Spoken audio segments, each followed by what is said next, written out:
کہ سیاح جو سرکاری اعداد و شمار ہے اس کے مطابق صرف اسی سال یعنی 2021 میں جنوری سے لے کر جو جولائی کے آخر تک اب تک تقریباً 15 لاکھ سیاحوں نے سوات کے مختلف مقامات کا رخ کیا ہے، اور سوات کے جو حسین مقامات ہیں جس میں مانم جبہ، کالام، بحرین اور میادم کے علاقے شامل ہیں، وہاں کا اب تک وزٹ کیا ہے۔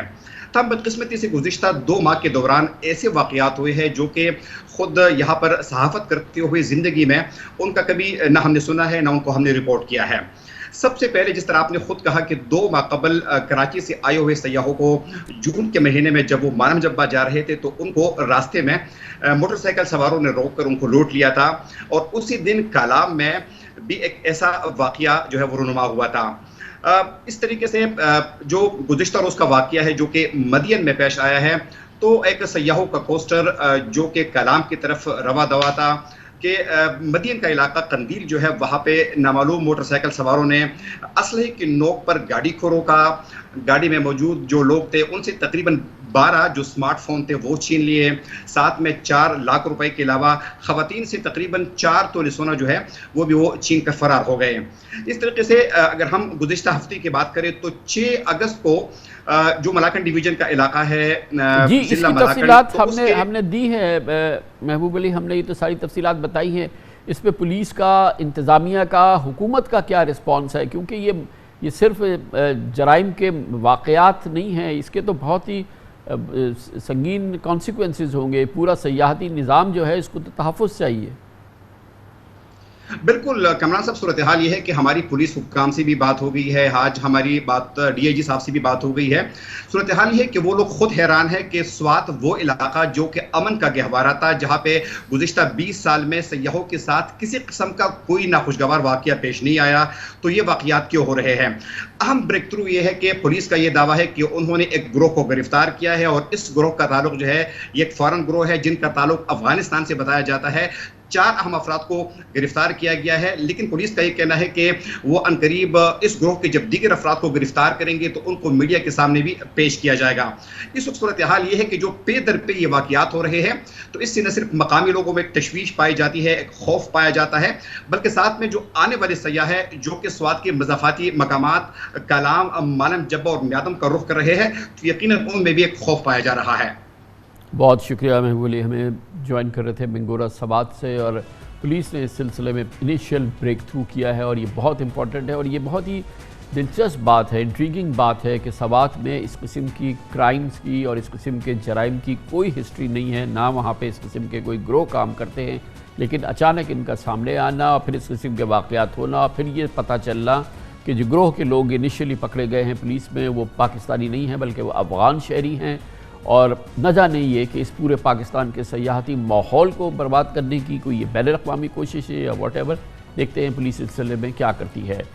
کمرشل بریک، اس کے بعد ذکر کریں گے پاکستان کی عدلیہ کی تاریخ کسی صورت میں بھی مثالی تاریخ نہیں ہے، اس غیر مثالی تاریخ میں ایک نیا باب رقم ہو رہا ہے، اور اس کا تعلق ہے سپریم کورٹ آف پاکستان میں ججز کی تعیناتی، اور اب حالیہ دنوں میں یہ تعیناتی ہو رہی ہے سندھ ہائی کورٹ سے، جس میں بہت بڑے تنازع نے جنم لیا ہے اور کیفیت ناخوشگوار ہے، بلکہ کافی ناخوشگوار ہے۔ اس کی بات کرتے ہیں چھوٹے سے وقفے کے بعد۔ Welcome back.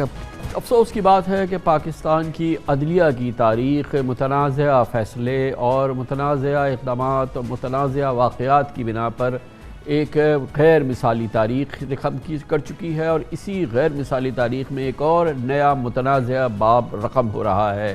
اس کا تعلق ہے سپریم کورٹ آف پاکستان میں ججز کی ویکنسیز خالی ہونے، اور کیونکہ جج فیصل عرب صاحب ریٹائر ہوئے تھے، ان کا تعلق سندھ ہائی کورٹ سے تھا، اس لیے تعیناتی بھی سندھ ہائی کورٹ سے ہونی تھی۔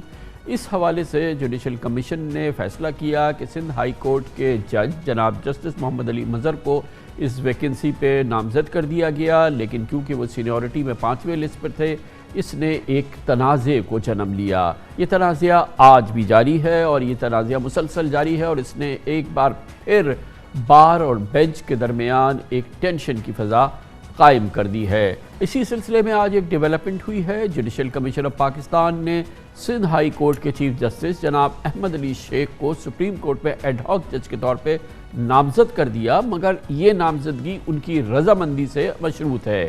9 ارکان پہ مشتمل آج جوڈیشل کمیشن آف پاکستان کے اجلاس میں 4 ممبران نے جسٹس احمد علی شیخ کی بطور ایڈ ہاک جج سپریم کورٹ میں نامزدگی کی مخالفت کی، جبکہ 5 اراکین نے حمایت کی۔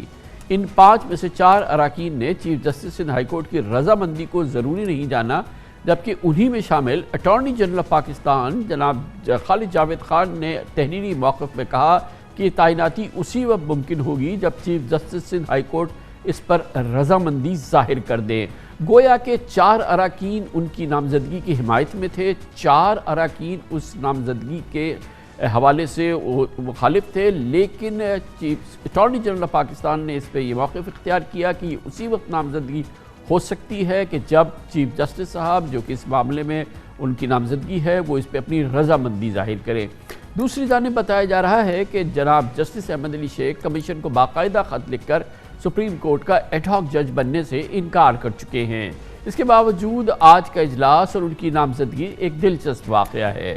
اس سارے معاملے میں بار اور بینچ کو ایک مرتبہ پھر آمنے سامنے لا کے کھڑا کر دیا ہے۔ آج Sindh bar council, Sindh high court bar اور کراچی بار نے ہڑتال بھی کی۔ ان کا موقف ہے کہ سپریم کورٹ میں ایڈ ہاک جج کے طور پر صرف ریٹائرڈ جج ہی تعینات ہو سکتا ہے۔ آپ کو یاد ہوگا کہ پچھلے مہینے جوڈیشل کمیشن آف پاکستان نے سندھ ہائی کورٹ کے جسٹس جناب محمد علی مظہر کو سپریم کورٹ کے جج کے طور پر نامزد کیا تھا۔ اس وقت بھی کمیشن کے 5 اراکین ان کی نامزدگی کے حق میں اور 4 خلاف تھے۔ سوالات اٹھائے جا رہے تھے کہ سندھ ہائی کورٹ کے چیف جسٹس کو ایلیویٹ کیوں نہیں کیا گیا اور 5ویں نمبر کے جج کو کیوں نامزد کیا گیا۔ لوگوں کے ذہن میں یہ سوال بھی ہے کہ آخر سپریم کورٹ میں تعیناتی کے لیے پیمانہ ہے کیا؟ اگر chief justice Sindh high court supreme court کے مستقل جج تعینات ہونے کے لائق نہیں تو اسی سپریم کورٹ میں کیسز سننے کے لیے بطور ایڈ ہاک جج کس بنیاد پر تعینات ہوں گے؟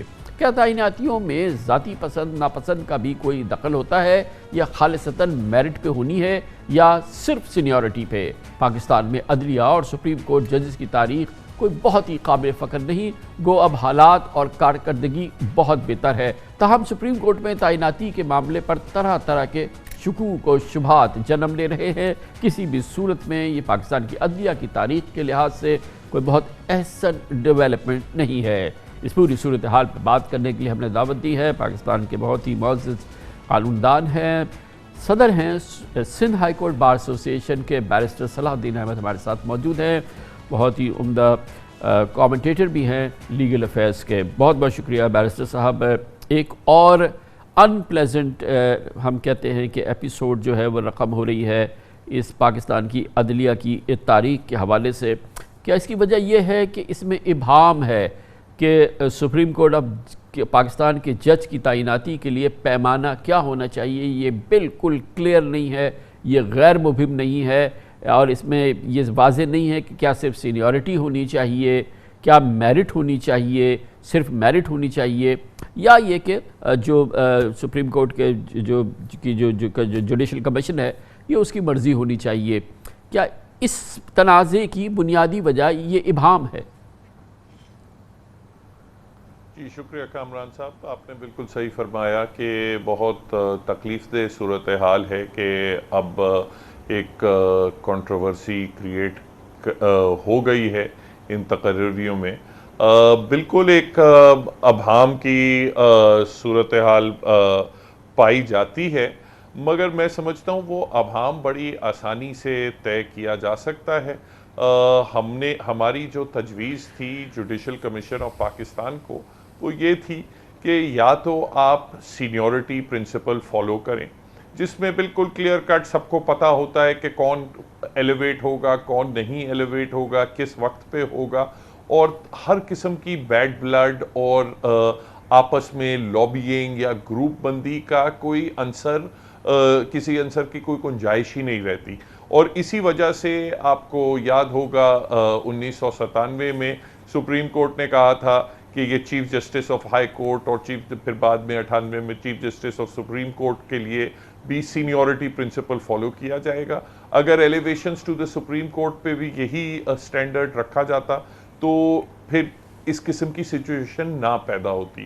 اب دوسرا طریقہ کار یہ ہو سکتا ہے کہ اگر آپ کہیں کہ نہیں سینیورٹی کے ساتھ ساتھ اور بھی ہمیں فیکٹرز کنسیڈر کرنے ہیں، میرٹ کنسیڈر کرنا ہے، پھر نیچرلی آپ کو اس پہ بھی بحث کرنی پڑے گی کہ میرٹ کا تعین کیسے ہوگا, کیا اس کے پیمانے ہوں گے.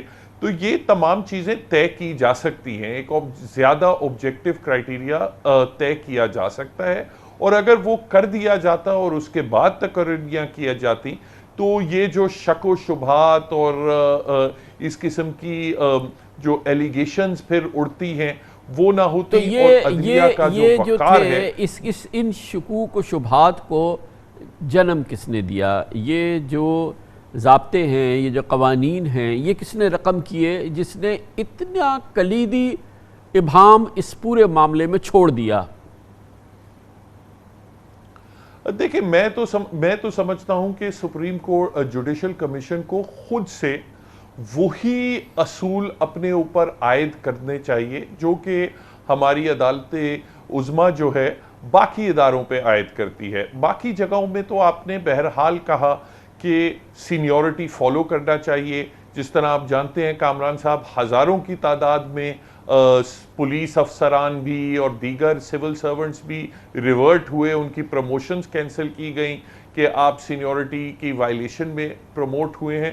تو میں سمجھتا ہوں اگر سٹینڈرڈ, اور یہ کہا کہ اگر سینیورٹی سے ہٹ کے کوئی اپوائنٹمنٹ کرنی ہے تو جو اپوائنٹنگ اتھارٹی ہے وہ اس کے کوئی ٹھوس وجوہات دے ایٹسیٹرا. تو یہی اگر سٹینڈرڈ اگر جوڈیشل کمیشن اپنے اوپر عائد کر لیتی تو میں سمجھتا ہوں کہ آپس میں یہ جو بیڈ بلڈ کریٹ ہوتا ہے, جو آج اٹارنی جنرل صاحب کے خط میں انہوں نے باقاعدہ طور پہ یہ تسلیم کیا ہے, وفاق کی وہ نمائندے ہیں, انہوں نے تسلیم کیا ہے کہ سندھ ہائی کورٹ میں جو صورتحال ہے وہ قابل رشک نہیں. وہاں ججز میں جو بھائی بندی ہونی چاہیے, جو کمیٹی ہونی چاہیے وہ موجود نہیں. آپس میں جوڈیشل کمیشن میں بھی یہ بات نوٹ ہوئی ہے کہ آپس میں ججز ایک دوسرے سے خوش نہیں, اور بلکہ کھلی عدالت میں ایک دوسرے کے بارے میں کومنٹس بھی پاس کرتے ہیں. تو یہ بہت ہی انفارچونیٹ سچویشن ہے, اور یہ سچویشن کا حل اگر کلیئر کرائیٹیریا ہوتا کہ یہ تو بہت حل ہو جاتا. انفارچونیٹ سچویشن ہے. کلیئر کرائیٹیریا جوڈیشل کمیشن نے مرتب نہیں کیا. اگین عدلیہ خود ذمہ دار ہے اپنے اس میس کا, جس کو ہم دیکھ رہے ہیں میس سے کم نہیں ہے. دوسری بات یہ فرمائیے گا کہ اس کو جانچیے کہ کتنا اختیار تھا یا کتنا یہ ضابطوں کے مطابق تھا جب جسٹس احمد علی شیخ صاحب کو جتنا بھی متنازع فیصلہ ہو ان کو ایڈ ہاک جج سپریم کورٹ آف پاکستان کا نامزد کیا گیا, مگر انہوں نے اس سے معذرت کر لی. جی, میں سمجھتا ہوں کہ آئین میں چیف جسٹس کو اول تو آرٹیکل 182 میں چیف جسٹس کا ذکر نہیں ہے کہ آپ اس کو ایز ایڈ ہاک جج آپ لے کے جا سکتے ہیں سپریم کورٹ کو میں. مگر بہرحال اگر یہ تصور کر لیں کہ چیف جسٹس کو آپ ایز اے بطور جج ہائی کورٹ کا تصور کریں اور اس بنیاد پہ آپ اس کو ایڈ ہاک جج سپریم کورٹ میں لے کے جا سکتے ہیں, تو آرٹیکل 182 میں ہی لکھا ہے کہ اس میں چیف جسٹس کی آپ کو رضامندی لینی ضروری ہے. ابھی جو موجودہ فیصلہ آیا ہے اس میں تو میں سمجھتا ہوں کہ چار جس طرح آپ نے بھی ایکسپلین کیا, 4 ججز نے 4 جوڈیشل کمیشن کے ممبران نے کہا کہ ہم chief justice of Sindh high court کو ان کی رضامندی کے بغیر بھی ہم ان کو ایز ایڈ ہاک جج اپوائنٹ کر سکتے ہیں. 4 نے کہا کہ نہیں, آپ نہیں ان کو اپوائنٹ کر سکتے. ایک نے جو اٹارنی جنرل صاحب ہیں انہوں نے کہا کہ آپ انہیں ایز ایڈ ہاک جج لے کے آ سکتے ہیں مگر ان کی رضامندی ضروری ہے. تو آج کی صورتحال میں جبکہ chief justice of Sindh high court نے اپنی رضامندی نہیں دی, تو اس صورتحال میں ابھی میں نہیں سمجھتا کہ ان کی تقرری آئینی طور پہ ممکن ہے. چلیں, اچھا ہوا کہ یہ جو اٹارنی جنرل صاحب کا جو اوپینین تھا یہ بیلنس تھا. بہرحال وہ وفاق کے نمائندے ہیں اور اس نے اس مسئلے کو حل کرنے میں مدد دی ہے, یہ تو اچھی ایک پیش رفت ہے بیرسٹر صاحب. لیکن یہ فرمائیے گا کہ ابھی جسٹس مشیر عالم سپریم کورٹ کے جج پھر ریٹائر ہو رہے ہیں, پھر ایک ویکنسی جو ہے وہ اویلیبل ہوگی. اب ایک بار پھر یہ اب ہمیں پورا عمل دہرانا ہے, ایک اور جگہ وہاں خالی ہو رہی ہے, اس کو احسن ترین طریقے سے حل کیا جا سکتا ہے. سر میری تو دانست میں جو سب سے احسن طریقہ ہے وہ یہ ہے کہ 17 تاریخ کو ایک ویکنسی دوبارہ کریٹ ہوگی. اگر اس میں احمد علی شیخ صاحب کو ایز اے پرماننٹ جج of the Supreme court appoint کر دیا جائے تو تب وہ انکار کر سکتے ہیں، نہ کوئی بھی باڈی یا بار ایسوسیشن اس پہ کوئی اعتراض اٹھا سکتی ہے. تو میں سمجھتا ہوں اس سارے معاملے کو حل کرنے کا سب سے بہتر اور احسن طریقہ یہی ہے، ورنہ ایک بلا وجہ کا ایک آئینی کرائسس کریٹ ہوگا اور وہی پھر ان پلیزنٹ صورتحال ہم دیکھنے جا رہے ہیں کہ ججز آپس میں کوئی پٹیشنیں ہوں یا کوئی کسی کی اپوائنٹمنٹس چیلنج ہو. تو میں سمجھتا ہوں وہ بہت انفارچونیٹ ہوگا اور اس کو اگر ہو سکے تو اوائڈ بالکل کرنا چاہیے. بڑی نوازش. بہت بہت شکریہ بیرسٹر صلاح الدین احمد صاحب ہمارے ساتھ موجود تھے. کمرشل بریک، اس دوران نیوز ہیڈ لائنز دیکھیں، جس کے بعد ہم اپنے پروگرام کے باقی حصے کے ساتھ واپس آتے ہیں. پہلے ہی ایک عام پاکستانی کے ماہانہ اخراجات میں بجلی کا بل اس کے لیے ایک بڑا سر درد ہے. ہر پاکستانی بجلی کی بہت بڑی جو قیمتیں پاکستان میں ہیں، انتہائی مہنگی بجلی، اس سے نالا بھی ہے اور یہ اس کے لیے ایک بڑا سر درد ہے. اس کے ماہانہ اخراجات کے حوالے سے ایک بار پھر بجلی کی مزید قیمتیں بڑھانے کے معاملے میں اس وقت حکومت دباؤ میں ہے اور پی ٹی آئی کی حکومت عمران خان عجیب مخمصے کا شکار ہیں. بجلی کی ٹیرف بڑھائیں تو آفت، نہ بڑھائیں تو مصیبت. اس وقت ورلڈ بینک اور آئی ایم ایف جان کو آئے ہوئے ہیں کہ عالمی مالیاتی ادارے پائیدار معاشی استحکام کے لیے بجلی کے نرخوں میں سبسڈی کے خاتمے اور بیس ٹیرف میں اضافہ چاہتے ہیں، کیونکہ یہ پاکستان کے انرجی سیکٹر کے جو کلیدی مسئلہ ہے وہ اس کے بغیر حل ہوتا ان اداروں کے بقول نظر نہیں آتا. حکومت اب کرے تو کیا کرے؟ ایک طرف اندھا کنواں ہے اور دوسری جانب گہری کھائی. عالمی بینک نے پاکستان کی جانب سے بجلی کی قیمتیں بڑھانے سے متعلق تحریری یقین دہانی پر عمل درآمد نہ ہونے پر اپنے شدید تحفظات کا اظہار کیا ہے اور بنیادی بجلی کے بل میں قیمت میں اضافے کے لیے ایک نئی ڈیڈ لائن مانگ لی ہے. پی ٹی آئی حکومت نے 3 سال میں 3 مرتبہ بجلی کی بنیادی ٹیرف میں تقریباً ₹2.70 یعنی 40% تک اضافہ کیا ہے، جبکہ 300 یونٹ سے زائد بجلی کا استعمال کرنے والوں کے لیے 64% تک بجلی مہنگی کی گئی ہے. حکومت نے آئی ایم ایف کو تحریری طور پہ یقین بھی دلایا تھا کہ اس سال دوسرے مراحل میں تقریباً 2 مراحل میں بجلی کے بنیادی نرخوں میں مزید تقریباً ₹3.34 اضافہ کر دیا جائے گا. اس سال فروری میں ₹1.95 فی یونٹ اضافہ بھی کیا گیا. بقیہ ₹1.39 فی یونٹ اضافہ 1 جون سے کیا جانا تھا، لیکن 2 ماہ سے یہ اضافہ مؤخر رکھا گیا ہے.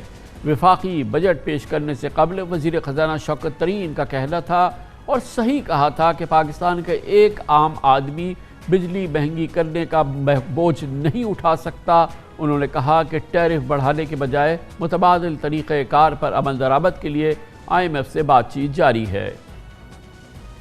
ہماری آئی ایم ایف کے ساتھ چل رہی ہے ہماری نیگوسیشن. وہ یہ کہہ رہے ہیں کہ ابھی آپ کو سٹیبلٹی کے لیے یہ چیزیں کرنی ہیں، جس میں انہوں نے کہا ٹیرف انکریز کر دیں. اگر فرض کریں آپ غریب کو پروٹیکٹ کر دیتے، لیکن جب آپ ٹیرف بڑھائیں گے تو اس کا کیسکیڈنگ افیکٹ آئے گا انفلیشن پہ، بیکاز جیسے جو بجلی استعمال کر رہا ہوگا، جو بھی ہمارا بزنس وغیرہ، وہ اپنی قیمتیں بڑھا دے گا، تو انڈائریکٹلی تو غریب آدمی کو بھی ٹیکس لگے گا. یہ ہمارے لیے ایک اس کا پرنسپلز کی ریڈ لائن ہے پرائم منسٹر کے لیے. غریب کے اوپر اور بوجھ نہیں ڈالیں گے. میں غریب آدمی پہ اس وقت جو ہے وہ ٹیرف انکریز نہیں کر سکتا ہوں. So we are seeing no sir, we'll give you an alternative way. اس پہ ہماری ڈسکشن جاری ہے. دوسری جانب یہ بھی حقیقت ہے کہ حکومت نے اس سال بجٹ میں پاور سیکٹر کے لیے 501 ارب روپے کے بجائے 330 ارب روپے کی سبسڈی رکھی ہے. اس کا مطلب ہے کہ بجلی پر سبسڈی کے لیے مختص رقم 171 ارب روپے کم ہو چکی ہے. اس وقت ملک کا سرکولر ڈیٹ 30 جون 2021 تک 2327 ارب روپے تک پہنچ چکا ہے. گردشی قرضوں کا یہ انبار یقیناً آئی پی پیز کو کیپیسٹی پیمنٹ کے علاوہ ہے. حکومت کو آئی ایم ایف کے چھٹے جائزہ اجلاس میں سرکولر ڈیٹ مینجمنٹ پلان بھی فراہم کرنا ہے. حکومت نے کل نیپرا سے درخواست بھی کی کہ وہ اپنے 3 مرحلوں پر مشتمل سبسڈی ریشنلائزیشن پلان کے پہلے مرحلے کو فوری طور پر منظور کرے، جس میں 4 نئے ٹیرف سلیب بنائے جائیں گے اور بنیادی ٹیرف والے لائف لائن صارفین کو